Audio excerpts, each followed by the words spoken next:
Pero yun, pakialam natin dito.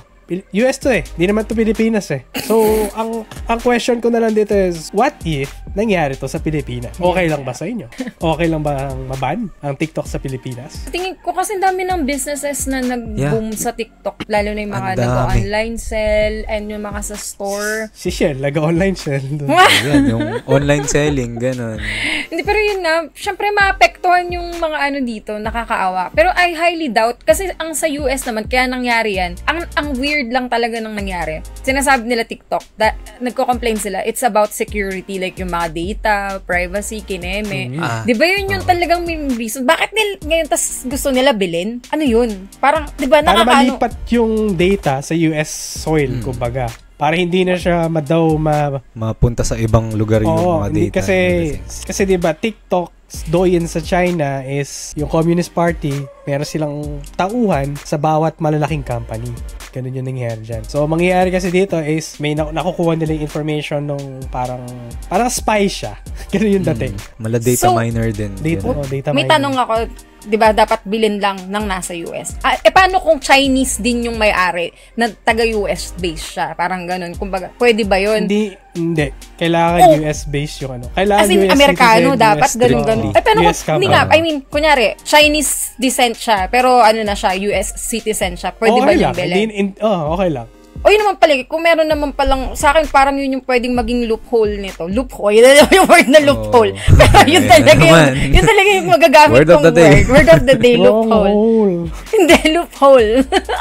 Siguro as long as hindi siya related sa Chinese government. Hindi siya related sa Chinese government. So walang problema. Ano pa rin kasi any relations about kasi hindi ka na either kahit Chinese descent ka, hindi ka naman na Chinese eh. American citizen ka na eh. Hindi ka na Pero nakakatawa nga. Di ba yung pinaka parang may-ari niya, hindi naman siya Chinese. Hindi naman siya Chinese, Singaporean siya, di ba? Pero ang CEO Singaporean is CEO. Hindi siya yung may-ari. Yung may-ari is sa China pa rin. China pa rin talaga. Okay.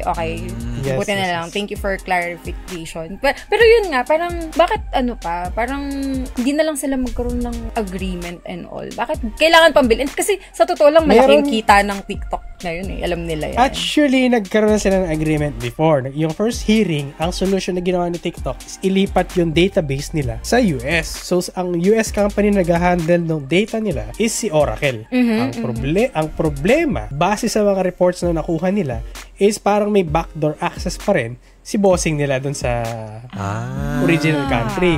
Okay. Na kasi beholden pa rin sila. Kahit sinasabi na nung CEO, sasabihin ng CEO, wala silang access, wala silang karapatan dito. Yung basic investigation nila, hindi totoo yun. May access pa rin talaga sila. May backdoor pa rin. Sila Winnie the Pooh. Yes. I see. Yeah. Kailangan so, siya, in a sense, national security risk pa rin siya. Pa rin siya. Okay. Oo. So, yung main reason nila, kaya gusto nila i-shutdown. Ang nga lang dito is yung precedents kung bakit nila gustong i-sanction si TikTok is applicable siya sa lahat ng social media. Bakit si TikTok lang? Parang yun yung bakit si TikTok lang? Actually, diba? I-reverse mo lang yung market. Kasi technically, yung ibang market is may access pa rin sila sa social media na to. Ang problema nga lang, si US naman ang may access ng data. Yeah. Kumbaga, pro kasi sa kanila. Yun yung kasi yung kwan doon. Pag against sa kanila, ganyan. Ayoko na sana magsalita kasi nag-a-apply pala ako na hindi pa binabawi ko pa sinasabi ko. Recorded. Nag-ano pala ako ng tourist visa. Hindi, joke lang. Pero hindi totoo lang naman kasi real talk lang po tayo. Sabay pa. Na-IRS ng di oras.